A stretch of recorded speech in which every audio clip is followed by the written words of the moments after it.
ಭರತ್ ಅವರೇ, ಏನು ಅಂದರೆ ಚೀನಾದ ಪ್ರಾಡಕ್ಟ್ಗಳ ಬಗ್ಗೆ ನಾವು ಮಾತಾಡ್ತಾ ಇಲ್ಲ. ಯಾಕಂತಂದರೆ ಈಗ ಆಲ್ರೆಡಿ ತೊಗೊಂಡವ್ರು ಅದನ್ನು ಏನು ಕಲ್ಲಲ್ಲಿ ಜಜ್ಜಿಸಿ ಪುಡಿ ಮಾಡೋಕ್ಕಾಗಲ್ಲ, ಲಾರಿ ಹತ್ಸೋಕ್ಕಾಗಲ್ಲ. ಆದರೆ ಆ ಮೊಬೈಲ್ಗಳಲ್ಲಿ ಇರುವಂತಹ ಆ್ಯಪ್ಗಳು, ಪೇಟಿಎಂ ಭಾರತದ್ದೇ ಆದರೂ ಅದರಲ್ಲಿ ಅತಿ ಹೆಚ್ಚು ಸ್ಟೇಕ್ ಇರೋದು ಚೀನಾದ್ದು, ಅಲಿಬಾಬಾ ಕಂಪನಿಯದ್ದು. ಅದೇ ರೀತಿಯಲ್ಲಿ ಅದರ ಜೊತೆಗೆ ನಾವು ಬಳಸುವಂತಹ ಟಿಕ್ಟಾಕ್ ಇರಬಹುದು, ಪಬ್ಜಿ ಇರಬಹುದು, ಶೇರ್ ಇಟ್ ಇರಬಹುದು, ಈ ತರಹದ ಆ್ಯಪ್ಗಳಿಂದಾಗಿ ಚೀನಾ ಬಹಳ ದೊಡ್ಡ ಮಟ್ಟದ ರೆವಿನ್ಯೂವನ್ನು ಸಂಪಾದಿಸ್ತಾ ಇದೆ. ಅದರ ಟ್ಯಾಕ್ಸ್ನ ದುಡ್ಡಲ್ಲಿ ಅಲ್ಲಿ ಲಿಟ್ರಲಿ ಹೇಳಬೇಕು ಅಂದರೆ ನಮ್ಮ ದುಡ್ಡಲ್ಲಿ ನಮಗೆ ಗಡಿಯಲ್ಲಿ ಗಾಂಚಲಿ ಮಾಡ್ತಾ ಇದ್ದಾರೆ ಅವರು. ಸೊ ಹಾಗಾಗಿ ನಿಮ್ಮ ಅನಿಸಿಕೆ ಅಥವಾ ಅಭಿಪ್ರಾಯ ಏನು ಈ ವಿಚಾರದಲ್ಲಿ? ನೋಡಿ, ಈ ಚೀನಾ ಅನ್ನೋದು ಒಂದು ನರಿ ಬುದ್ಧಿ. ಸುಮಾರು 1962 ಇಂದನು 2009 ತನಕ ನಮ್ಮ ಎಲ್ಲಾ ಒಂದು ಗಡಿ ಭಾಗವನ್ನು ನುಗ್ಕೊಂಡು ಬಂತು. ಅದೇ ರೀತಿ ಇವತ್ತು ಇಡೀ ಪ್ರಪಂಚನೇ ಹಾಳು ಮಾಡಕ್ ಹೊರಡುವಂತ ಚೀನಾಕ್ಕೆ ನಾವು ಈ ಭಾರತ ಇವತ್ತು ಸದೃಢವಾಗಿ ಬೆಳಿತಿತ್ತು. ಇಡೀ ಪ್ರಪಂಚದಲ್ಲಿ ಒಂದು ತಲೆ ಎತ್ತುವಂತ ಕೆಲಸ ಮಾಡ್ತಿತ್ತು. ಮತ್ತಲ್ಲಿ ನಮ್ಮಲ್ಲಿ ಇರುವಂತ ಶಕ್ತಿನ ಇಡೀ ಪ್ರಪಂಚಕ್ಕೆ ತೋರ್ಸಕ್ ಹೊರಟಿತ್ತು. ಇದೆಲ್ಲೋ ಚೀನಾಕ್ ಗೊತ್ತಾಗಿ ನಮ್ಮ ದೇಶ ಇನ್ನು ಎತ್ತರಕ್ಕೆ ಬೆಳ್ಬಿಟ್ರೆ ನಮ್ಮದು ಚೀನಾನ ಸೈಡ್ ಹೊಡೆದು ಭಾರತ ಮೇಲಕ್ಕೆ ಬರುತ್ತೆ ಅನ್ನೋ ನಿಟ್ಟಿನಲ್ಲಿ ಇವತ್ತು ಭಾರತನ ತುಳಿಯೋಕೆ ಪ್ರಯತ್ನ ಪಡ್ತಿದೆ.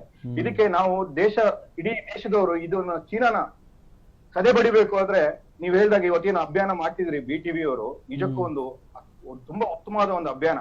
ಈ ಅಭಿಯಾನಕ್ಕೆ ನಾನು ಇವತ್ತೇ ಕೈ ಜೋಡಿಸಿ, ನಾನು ಒಂದು ಹೋಟೆಲ್ ಉದ್ಯಮಿಯಾಗಿ ನಮ್ಮಲ್ಲಿರುವಂತ ಏನು ನೀವ್ ಹೇಳಿದಾಗ ಪೇಟಿಎಂ ಆಗ್ಲಿ ಇನ್ನೊಂದು ಚೀನಾ ಬಳಕೆ ಏನೇನಿದೆ, ಹೋಟೆಲ್ ಬಳಕೆ ಆಗುವಂತ ವಸ್ತುಗಳನ್ನೆಲ್ಲ ನಿರ್ಬಂಧನೆ ಮಾಡಿದೀನಿ. ಮತ್ತೆ ನಾನು ಅಷ್ಟೇ ಏನು ಟಿಕ್ಟಾಕ್ ಇದೆ ಅದನ್ನೆಲ್ಲ ಅನ್ಇನ್ಸ್ಟಾಲ್ ಮಾಡಿದೀನಿ. ಮತ್ತೆ ಇನ್ನು ನನ್ನ ಒಂದು ರಾಜ್ಯದ ಜನತೆಗೆ ಹೇಳಿಕ್ ಬಯಸ್ತೇನೆ, ಇನ್ನು ಬರುವಂತದ್ದು ದೀಪಾವಳಿ ಹಬ್ಬ. ಈ ದೀಪಾವಳಿ ಹಬ್ಬದಿಂದ ನಾವು ಏನು ದೀಪ ಆಗ್ಲಿ ಇನ್ನೊಂದಾಗ್ಲಿ ಮತ್ತೊಂದಾಗ್ಲಿ ಎಲ್ಲ ಚೀನಾದೇ ವಸ್ತುಗಳನ್ನ ಖರೀದಿ ಮಾಡ್ತೀವಿ. ಇದನ್ನ ಖರೀದಿ ಮಾಡೋದು ಬಿಟ್ಬಿಟ್ರೆ ಒಂದು ಚೀನಾ ಸರ್ವನಾಶ ಆಗುತ್ತೆ. ಹಾಗಾಗಿ ನಾವು ಒಂದು ಸದೃಢ ಮನ್ಸು ಮಾಡಿ ಚೀನಾದ ವಸ್ತುನ ಸಂಪೂರ್ಣವಾಗಿ ಬ್ಯಾನ್ ಮಾಡ್ಬೇಕು. ಬರೀ ಬಾಯಿ ಮಾತಾಡ್ಬಾರ್ದು. ಇವತ್ತೇನ್ ನೋಡಿ, ಚೀನಾ ಮೊದಲೆಲ್ಲ ಮೇಡ್ ಇನ್ ಚೀನಾ ಅಂತ ಹಾಕೋದು, ಇವಾಗ ನಮ್ಮನ್ನ ಯಾಮಾರ್ಸಕ್ಕೋಸ್ಕರ ಅದು PRC ಅಂತ ಒಂದು ಕೋಡ್ ನ ಬಳಕೆ ಮಾಡ್ಕೊಂಡು ಇವತ್ತು ಮತ್ತೆ ಒಂದು ಮಾರುಕಟ್ಟೆಗೆ ಲಗ್ಗೆ ಇಟ್ಟಿದೆ. ಹಾಗಾಗಿ ಜನಸಾಮಾನ್ಯರು ಸ್ವಲ್ಪ ಇಂತ ಒಂದು ಪ್ರಾಡಕ್ಟ್ ಗಳನ್ನ ಖರೀದಿ ಮಾಡುವಾಗ ಹಿಂದ್ಗಡೆ ತಿರುಗಿಸಿ ನೋಡಿ, ಆ PRC ಅನ್ನೋ ಕೋಡ್ ಇದ್ರೆ ಅದನ್ನ ತಕ್ಷಣ ಬ್ಯಾನ್ ಮಾಡ್ಬೇಕು.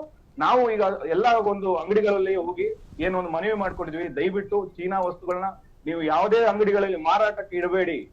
ನಾನು ಒಬ್ಬ ಹೋಟೆಲ್ ಉದ್ಯಮಿಯಾಗಿ ನಿನ್ನೆಯಿಂದನೇ ಅದು ಸಂಪೂರ್ಣವಾಗಿ ಬ್ಯಾನ್ ಮಾಡಿದ್ವಿ. ನಮ್ಮ ಹೋಟೆಲ್ಗೆ ಯಾವುದೇ ತರದ್ದು ಚೀನಾ ವಸ್ತುಗಳು ಬರಬಾರ್ದು. ನಾವು ಗ್ರಾಹಕರಿಗೂ ಚೀನಾದ ವಸ್ತುಗಳನ್ನ ಯಾವ್ದು ಬಳಕೆ ಮಾಡಿ ಬಳಸಬಾರ್ದು ಅಂತ ನಿರ್ಧಾರ ತಗೊಂಡಿದ್ವಿ. ಇನ್ನು ಮುಂದೆ ಒಂದು ಚೀನಾಕ್ಕೆ ಪ್ರತಿ ಉತ್ತರನ ನಾವು ಇಲ್ಲಿಂದ ಇಂದಿನಿಂದನೇ ಕೊಡ್ಬೇಕು. ಇವತ್ತೇನು ನೀವು ಅಭಿಯಾನ ಸ್ಟಾರ್ಟ್ ಮಾಡಿದಿರಿ, ಇಲ್ಲಿಂದನೇ ಈ ಒಂದು ಅಭಿಯಾನಕ್ಕೆ ನಾನು ಕೈ ಜೋಡಿಸ್ಕೊಂಡು ಏನು ನನ್ನ ಇಡೀ ಸರೌಂಡಿಂಗ್ ಅಲ್ಲಿ ಏನೇನಿದೆ ಈ ಅಭಿಯಾನಕ್ಕೆ ಕೈ ಜೋಡಿಸಕ್ಕೆ ನಾನು ನಿರಂತರವಾಗಿ ಪ್ರಯತ್ನ ಪಡ್ತೀನಿ. ಥ್ಯಾಂಕ್ ಯು ಸೋ ಮಚ್ ನಮ್ಮ ಜೊತೆ ಇಷ್ಟು ಹೊತ್ತು ಮಾತಾಡಿದ್ದಕ್ಕೆ. ಸೊ ಭರತ್ ಅವರು ಹೇಳ್ತಿದ್ದಾರೆ, ಅವರೊಬ್ಬರು ಹೋಟೆಲ್ ಉದ್ಯಮಿ. ಹೀಗಿರುವಾಗ ನನ್ನ ಹೋಟೆಲ್ನಲ್ಲಿ ನಾನು ಯಾವುದೇ ಕಾರಣಕ್ಕೂ ಬೇರೆ ಚೀನಾದ ಪೇಟಿಎಮ್, ನಮ್ಮ ಪೇಟಿಎಮ್ ಆಲ್ಟರ್ನೇಟಿವ್ ಪೇಮೆಂಟ್ಸ್ಗೆ ಅವಕಾಶ ಇರಬೇಕಾದ್ರೆ ನಾನು ಯಾವುದೇ ಕಾರಣಕ್ಕೂ ಪೇಟಿಎಮ್ನ ಬಳಸೋದಿಲ್ಲ.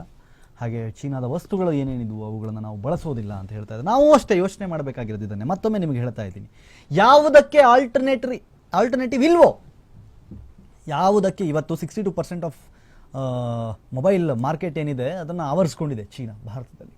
ಹತ್ತತ್ರ 60-62% ಅಷ್ಟು. ಯಾಕಂತಂದರೆ ಕಡಿಮೆ ಮೊತ್ತಕ್ಕೆ ಒಳ್ಳೆಯ ಕ್ವಾಲಿಟಿಯ ಮೊಬೈಲನ್ನು ಕೊಡ್ತೀವಿ ಅನ್ನೋದು ಅವ್ರದ್ದೊಂದು ಇದು. ಸೊ ಈ ಕಾರಣಕ್ಕೋಸ್ಕರ ಈಗ ನಮಗೂ ಆಸೆ ಇದೆ ಭಾರತದ ಯಾವುದಾದ್ರೂ ಒಂದು ಮೊಬೈಲ್ನ ತೊಗೋಬೇಕು ಅಂತ. ಬಟ್ ಯಾವುದಿದೆ ಯೋಚನೆ ಮಾಡಿ ಹೇಳಿ, ಆ ಕ್ವಾಲಿಟಿ ಇರುವಂಥ ಯಾವ ಮೊಬೈಲ್ ಇದೆ? ಸೊ ಆಲ್ಟರ್ನೇಟಿವ್ ನಾನು ಹೇಳ್ತಾ ಇದ್ದೆ, ಈಗ ಬೇರೆ ತೊಗೊಳ್ಳೋಣ, ಅದ್ರ ಬದಲು ನಾವು ಇನ್ನೊಂದೇನೋ ಸ್ಯಾಮ್ಸಂಗ್ ತೊಗೊಳ್ಳೋಣ, ಮತ್ತೊಂದು ಯಾವುದು ಆ್ಯಪಲ್ ತೊಗೊಳ್ಳೋಣ, ಸೆಕೆಂಡ್ರಿ. ಆದರೆ ನಾನು ಹೇಳ್ತಾ ಇರೋದು, ಯಾಕೆ ಜನ ಅದಕ್ಕೆ ಮುಗಿ ಬೀಳ್ತಿದ್ದಾರೆ ಅಂದರೆ, ಯಾಕೆ ಅದಕ್ಕೆ ಆಕರ್ಷಿತರಾಗ್ತಿದ್ದಾರೆ ಅಂದರೆ ಕಡಿಮೆ ರೇಟಿಗೆ ಜಾಸ್ತಿ